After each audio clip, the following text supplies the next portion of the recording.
Question de Camille. Elle envisage d'investir un capital dans des parts de SCPI, mais elle ne sait pas vers quel secteur se tourner en ce moment. Est-ce qu'elle doit privilégier la santé, la logistique et surtout, elle se pose la question de la fiscalité. Comment la maîtriser ? C'est une question qui est très régulière. Ça, c'est un marronnier, la SCPI. A fortiori, en ce moment, on va le voir, parce qu'avec la semaine qu'on se prépare sur les valeurs bancaires, l'immobilier va peut-être redevenir encore à nouveau l'actif résilient par excellence. Camille, pour vous répondre, d'abord, je ne connais pas le montant que vous voulez investir, mais pourquoi choisir ? J'ai envie de vous dire, pourquoi choisir la santé ? Pourquoi choisir la logistique ? Pourquoi choisir l'Europe ? Il faut faire de tout, mon capitaine, j'ai envie de vous dire.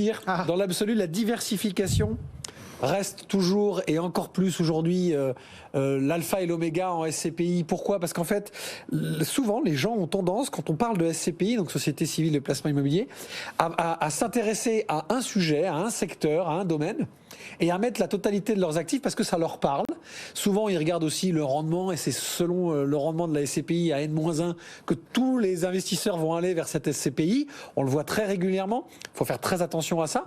Pourquoi ? Parce qu'en fait, chaque SCPI a son rôle. Donc je répondrai à Camille, faites-vous un portefeuille, si je donne un exemple, alors je vais vous répéter toujours celle que je répète, mais c'est normal parce que c'est celle auquel je crois, j'ai de la conviction. La SCPI, c'est comme une assurance vie, comme un PER, vous faites un portefeuille avec des fonds de portefeuille, donc là vous allez chercher des SCPI avec des thèmes qui sont indiscutables, que le rendement soit peut-être pas le meilleur, etc.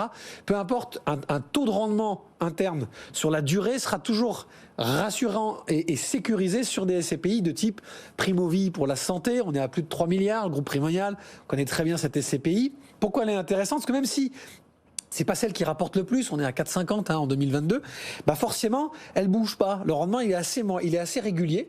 Sur une profondeur de marché éducation, santé, France et Europe, excusez-moi, la profondeur de marché, elle est indiscutable sur les 30 prochaines années. Vous rajoutez à ça une autre que j'aime beaucoup, qui est PFO2, de Peria. Alors vous allez me dire, c'est des maisons de gestion très originales jusque-là. C'est les grandes mémères. Mais PFO2, c'était la première SCPI en 2009, tournée vers l'écologie, donc label ISR évidemment. Là aussi, c'est un rendement qui est pas explosif, qui fait pas rêver, mais c'est une SCPI qui fait tourner évidemment ses actifs sur deux bases, économie d'énergie, économie d'eau, etc. Et ça depuis 15 ans. Donc elle avait cet avantage, et vous savez bien que c'est une profondeur du marché indiscutable, on est en plein dans le sujet. Ensuite, vous pouvez là, pour le coup, aller chercher un peu plus de rendement, un peu plus d'originalité. Sogénial, Cœur d'Europe, j'en ai parlé il n'y a pas très longtemps. Là, on le fait parce que c'est 100% européen. Donc, avantage fiscal pour Camille. Comme ça, elle peut se tourner les oreilles. Et ce qui m'intéresse bien, c'est que Sogénial, Cœur d'Europe, c'est pas l'Allemagne, c'est pas l'Europe de l'Est comme toutes les autres SCPI européennes à laquelle Camille peut avoir déjà pensé. Là, on est sur la Belgique, on est sur le Portugal, on est sur l'Espagne, qui ont sans doute des cartes à jouer. Donc c'est une SCPI qui est intéressante, assez récente, mais intéressante. Et pour finir, ça c'est pour mettre un peu d'énergie là-dedans, vous mettez une SCPI qui est assez récente, qui s'appelle Epsilon 360. Le siège est à Bordeaux, mon cher Cédric, c'est pour ça que j'en parle toujours avec plaisir. C'est une SCPI que j'aime beaucoup parce que moins de 10 millions d'actifs, de la valeur des actifs qui sont visés. Donc là, on est dans une thématique de gestion. C'est pour ça que je l'ai choisi. Pourquoi ? Parce qu'on va aller viser forcément que des actifs de circuit court, partout en France, toutes sortes d'actifs. Et le circuit court, depuis le confinement, vous savez que c'est revenu énormément à la mode. On le voit encore avec les études de ce week-end, où les Français sont prêts à payer un peu plus cher, mais aller acheter leur nourriture ou leurs vêtements à côté de chez eux, et plus forcément dans les retail parks à l'extérieur. Donc voilà un portefeuille, Camille, pour diversifier. Ça me semble la seule solution à long terme de faire un bon investissement en SCPI. C'est bien de diversifier, y compris en SCPI ? Ah bien sûr, diversification des supports et puis diversification. Il a bon. Tout bon.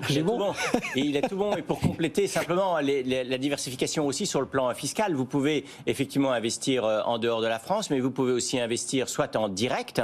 Et dans ces cas-là, c'est la fiscalité des revenus fonciers, c'est le taux marginal d'imposition plus les prélèvements sur Z2, donc ça pique pour dire. Mais vous pouvez nous réinvestir dans des SCPI via un contrat d'assurance vie. Et donc là, c'est la fiscalité bien plus avantageuse, puisque peu ou prou, on part à un taux marginal plus 17,2. Donc pour un cadre, on monte à plus de 50% et contre 17,2 uniquement dans le cadre de l'assurance vie.